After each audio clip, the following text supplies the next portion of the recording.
Hello दोस्तों, मैं दीपांशु कुशवाहा आपके अपने YouTube channel study with talented boy में आप सभी का हार्दिक स्वागत करता हूं। तो आज हम आपके लिए एक सूचना लेकर आए हैं जिसमें यह है कि हम आपको डेली करंट अफेयर्स से आपकी एक डेली वीडियो बनाएंगे और आपको अब कहीं जाने की ज़रूरत नहीं है।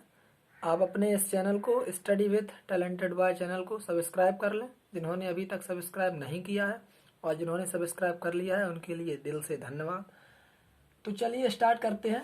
आज है 28 अक्टूबर और 28 अक्टूबर के बारे में कुछ जो करंट अफेयर्स है वो इस प्रकार है कि डिजिटल रिवार्ड प्लेटफॉर्म लॉन्च करने के लिए यदि चाहें तो आप इसका पहले एक बार स्क्रीनशॉट ले सकते हैं।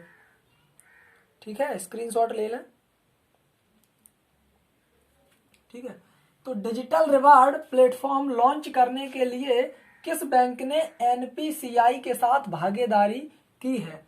यानी कि डिजिटल प्लेटफॉर्म लॉन्च करने के लिए किस बैंक ने एनपीसीआई के साथ भागीदारी की है? एनपीसीआई का मतलब है national payment corporation of India. National payment corporation of India के साथ भागीदारी की। तो किसने की? वो की एसवीसी।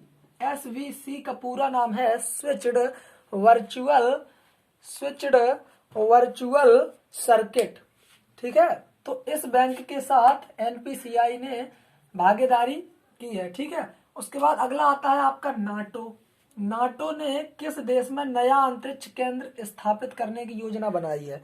नाटो ने किस देश में नया अंतरिक्ष केंद्र स्थापित करने की योजना बनाई है? नाटो को हम लिखते हैं NATO से।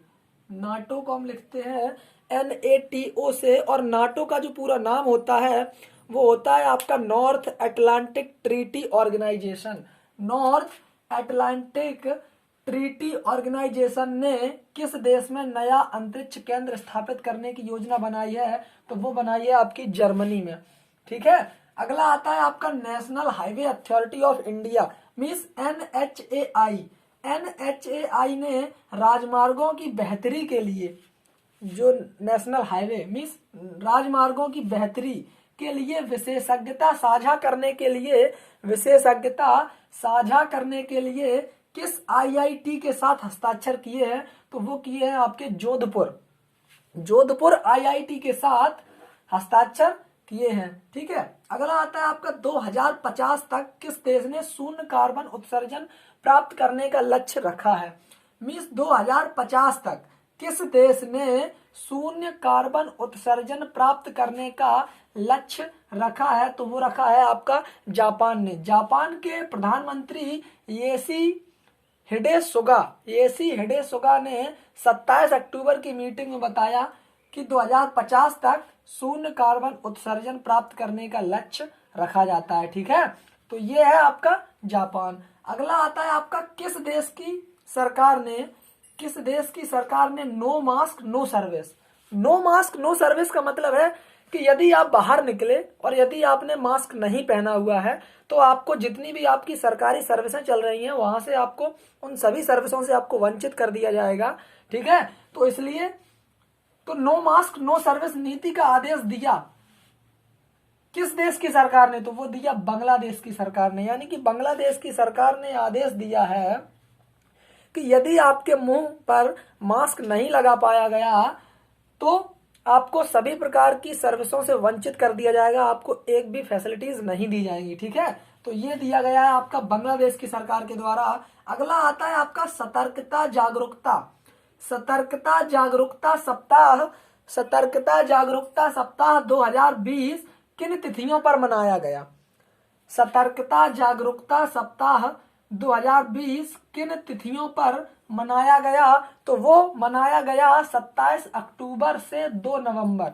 मीन्स 27 अक्टूबर से 2 नवंबर तक ये अभी मनाया जाएगा। क्या? सतर्कता जागरूकता सप्ताह। ठीक है, तो ये कब तक मनाया जाएगा? 27 अक्टूबर से 2 नवंबर तक। ठीक है, अगला आता है आपका कि किस राज्य ने देश में एनीमिया मुक्त भारत सूचकांक में शीर्ष स्थान प्राप्त किया?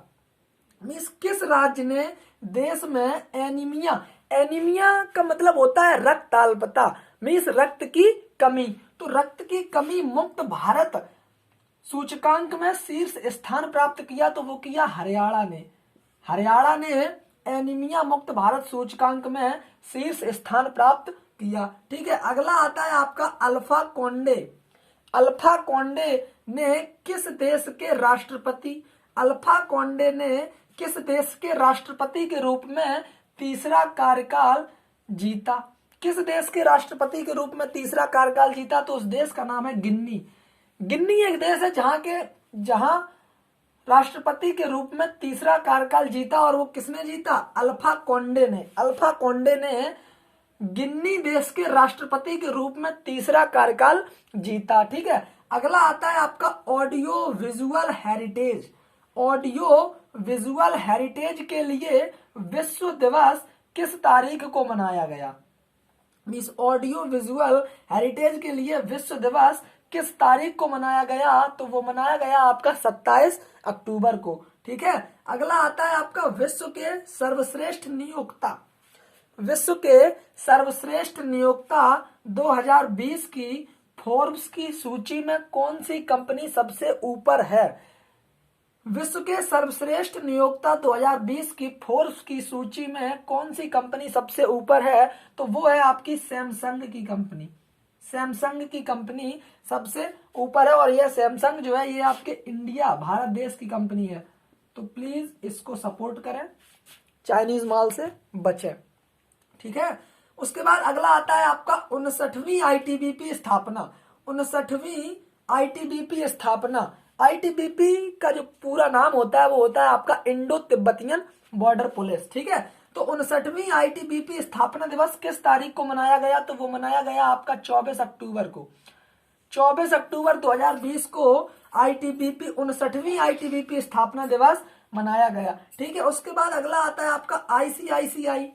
आईसीआईसीआई बैंक ने किस देश में परिचालन बंद कर दिया? यानी कि आईसीआई बैंक ने किस देश में परिचालन बंद कर दिया? तो वो है आपका श्रीलंका।